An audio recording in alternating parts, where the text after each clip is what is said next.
পবিত্র মেরাজের রাতে নবীজির বাহন বোরাকের আনুমানিক গতিবেগ ঘন্টায় কত কিলোমিটার ছিল?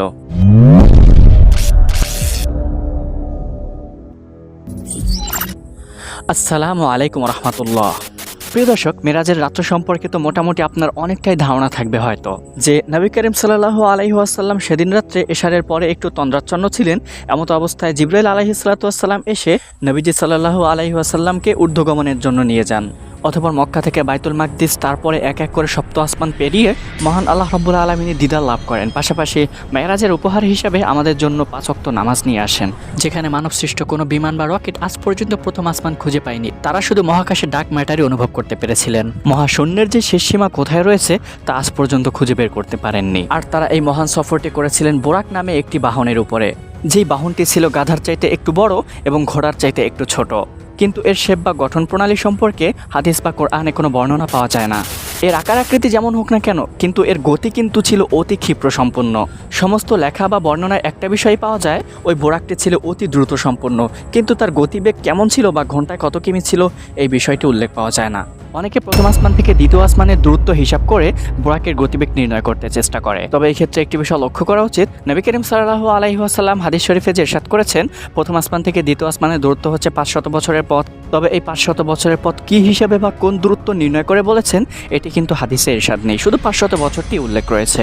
অনেকেই বলে থাকে এখানে 500 বছরের পথ দ্বারা নবী করিম সাল্লাল্লাহু আলাইহি ওয়াসাল্লাম ঘোড়ার 500 বছরের পথ উদ্দেশ্য নিয়েছেন, যেহেতু সে যুগে ঘোড়াই সবচেয়ে দ্রুত সম্পন্ন বাহন ছিল। কিন্তু লজিক্যালি বুঝতে গেলে এই ধারণাটিও ভুল, কেননা আমরা যে পৃথিবীতে বসবাস করি, এই পৃথিবী সহ আরও কয়েকটি গ্রহ, উপগ্রহ ইত্যাদি মিলে সূর্যের চারপাশ দিয়ে প্রদক্ষিণরত রয়েছে, এবং সূর্য তার সৌরজগৎকে নিয়ে মিল্কওয়ে গ্যালাক্সির চারপাশ দিয়ে গ্যালাকটিক সেন্টারকে কেন্দ্র করে প্রদক্ষিণরত রয়েছে।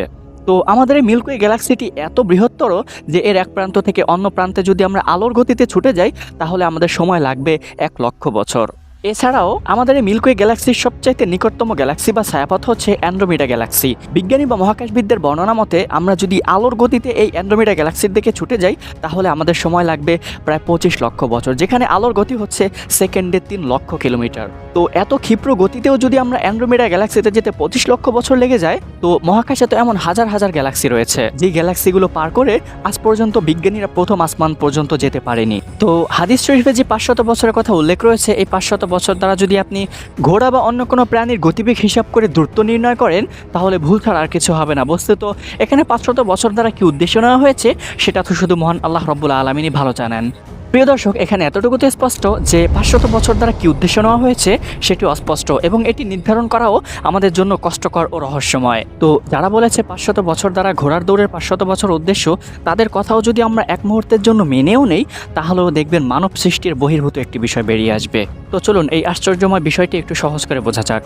গিনেস ওয়ার্ল্ড রেকর্ড অনুযায়ী একটি ঘোড়ার সর্বোচ্চ দৌড়ের গতিসীমা হচ্ছে ঘন্টায় 88 কিলোমিটার। তো একটি ঘোড়া যদি ঘন্টায় 88 কিলোমিটার যেতে পারে, তাহলে সে 500 বছরে যেতে পারবে 43,80,000 কিলোমিটার। আর হাদিস শরীফের বর্ণনা মতে এক আসমান থেকে অন্য আসমানের দূরত্ব হচ্ছে 500 বছরের পথ, ও সপ্ত আসমান থেকে আরশ আজিম পর্যন্ত দূরত্ব হচ্ছে 2 আসমানের সমান, অর্থাৎ 7 আসমান এবং আরও 2 আসমান, মোট 9 আসমানের সমান। তাহলে নবী করিম সাল্লাল্লাহু আলাইহি ওয়াসাল্লাম মেরাজের রাত্রে এশারের পর থেকে ফজরের আগ পর্যন্ত এই 9 আসমানের সমান পথ একবার অতিক্রম করেছেন এবং পুনরায় আবার ফিরে এসেছেন। আর এশারের পর থেকে ফজরের আগ পর্যন্ত বড় রাত হিসাব করলে 10 ঘন্টা পাওয়া যায়। সে মতে প্রথম আসমান থেকে আরশ আজিম পর্যন্ত 9 আসমানের সমান পথ অতিক্রম করেছেন এবং পুনরায় ফিরে এসেছেন মাত্র 10 ঘন্টায়। তাহলে তিনি এই 10 ঘন্টায় সব মিলিয়ে অতিক্রম করেছেন 7,88,40,000 কিলোমিটার পথ। তাহলে তার গতিবেগ ছিল ঘন্টায় 78,84,000 কিলোমিটার, যেখানে আজ পর্যন্ত মানবসৃষ্ট কোনো বিমান বা রকেট বা মহাকাশযান এতটা গতিসম্পন্ন হয়ে উঠতে পারেনি। কেননা গিনেস ওয়ার্ল্ড রেকর্ড অনুযায়ী নাসা কোম্পানির তৈরি আজ পর্যন্ত সবচাইতে গতিসম্পন্ন যেই মহাকাশযানটি ছিল, তার গতি ছিল ঘন্টায় 24 লক্ষ কিলোমিটার। আর এই ঘন্টায় 24 লক্ষ কিলোমিটার আজ পর্যন্ত কোনো রকেট বা কোনো মহাকাশযান সেই রেকর্ডটি ভাঙতে পারেনি। মহাকাশযান বা রকেট তো পারেইনি, আর স্বাভাবিক যাত্রীবাহী বিমান অথবা সুপারসনিক ফাইটার জেট তো দূরের কথা। প্রিয় দর্শক, ঘোড়ার দূরত্ব হিসাব করে যে গতিবেগটি নির্ণয় করা হয়েছে, এটি কিন্তু একেবারে ধারণার উপরে। তো এই ধারণাটিও যদি এক মুহূর্তের জন্য মেনে নেওয়া হয়, তারপরেও দেখুন মানব সৃষ্টির আজ পর্যন্ত কোনো বাহন বা যানবাহন বা কোনো রকেট সেই রেকর্ডটি ভাঙতে পারে না। বস্তুত সৃষ্ট বিষয়াদির মধ্যে এমন এমন অদ্ভুত ও রহস্যময় বিষয়াদি রয়েছে, যা আমরা স্বাভাবিক ব্যক্তিবর্গ তো দূরের কথা, ভালো ভালো বিজ্ঞানীদের মেধা ও মানব বুদ্ধিও আজ পর্যন্ত ক্যালকুলেশন বা হিসাব করতে পারেনি। আর নবী করিম সাল্লাল্লাহু আলাইহি ওয়াসাল্লামের মেরাজের রাত্রে তার বোরাকের গতিবেগ কেমন ছিল, এই বিষয়টিও তেমনই। প্রিয় দর্শক, শুধু এতটুকুই ঈমান রাখলে চলবে যে এটি অতি সর্বশ্রেষ্ঠ গতিসম্পন্ন ছিল এবং মেরাজের রাত্রি নবী করিম সাল্লাল্লাহু আলাইহি ওয়াসাল্লাম এই বাহনে সওয়ার হয়ে ঊর্ধ্বগমন করেছিলেন এবং ফিরে এসেছিলেন। পাশাপাশি আমাদের জন্য 5 ওয়াক্ত নামাজ উপহার স্বরূপ নিয়ে এসেছিলেন। স্রষ্টার সমস্ত গুণাবলী ও রহস্যময় বস্তুগুলো যে আমাদের বুঝে আসতে হবে, বিষয়টি এমন নয়। সব কিছু যদি আমরা বুঝতেই পারি বা আমাদের মানব বুদ্ধি ক্যালকুলেশন করতেই পারে, তাহলে স্রষ্টা এবং সৃষ্টর মধ্যে পার্থক্যটা রইল কোথায়? মহান আল্লাহ রাব্বুল আলামিন আমাদের সবাইকে সঠিক বিষয়গুলো জেনে এবং মেনে আমল করার তৌফিক দান করেন। তো প্রিয় দর্শক দেন, ভিউয়ার্স এন্ড অডিয়েন্স, ভিডিওটি যদি ভালো লেগে থাকে তাহলে অবশ্যই সাবস্ক্রাইব করে বেল আইকনটি ক্লিক করে রাখবেন পরবর্তী ভিডিও নোটিফিকেশন পাওয়ার জন্য। আর যদি পূর্ব থেকে সাবস্ক্রাইব করা থাকে তাহলে অসংখ্য ধন্যবাদ দেন। জাযাকুমুল্লাহ। নেক্সট টাইম আপনাদের সাথে আবার দেখা হবে।